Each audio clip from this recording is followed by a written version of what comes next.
দেশের আইনশৃঙ্খলা পরিস্থিতির অবনতির প্রেক্ষাপটে স্বরাষ্ট্র উপদেষ্টার পদত্যাগের দাবিতে রবিবার ঢাকার বিভিন্ন স্থানে বিক্ষোভ করেন সাধারণ শিক্ষার্থীরা। এমন পরিস্থিতিতে রাত ৩টার সংবাদ সম্মেলনের ডাক দেন স্বরাষ্ট্র উপদেষ্টা জাহাঙ্গীর আলম চৌধুরী। রবিবার রাত ৩টার দিকে নিজ বাসায় এই সংবাদ সম্মেলন করেন উপদেষ্টা।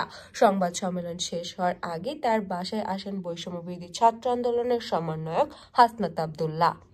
তবে এ সময় তিনি সাংবাদিকদের সঙ্গে আনুষ্ঠানিকভাবে কোনো কথা বলেননি।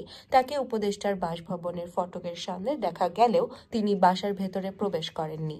রবিবার দিবাগত রাত ১:১টার দিকে সারা দেশে ছিনতাই সন্ত্রাসী কর্মকাণ্ড নিয়ন্ত্রণে স্বরাষ্ট্র উপদেষ্টার ব্যর্থতার অভিযোগ তুলে তার পদত্যাগের দাবিতে বিক্ষোভ করে ঢাকা বিশ্ববিদ্যালয়ের শিক্ষার্থীরা। তারা সোমবার ১টার মধ্যে স্বরাষ্ট্র উপদেষ্টার পদত্যাগের আলটিমেটাম দিয়েছেন।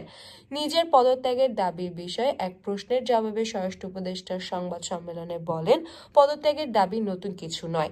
শিক্ষার্থীরা চায় আইনশৃঙ্খলা পরিস্থিতির উন্নতি হোক, সেটাই উন্নতি করার চেষ্টা করছেন তিনি। সেটা করতে পারলে পদত্যাগের আর কোনো আলোচনাই আসবে না।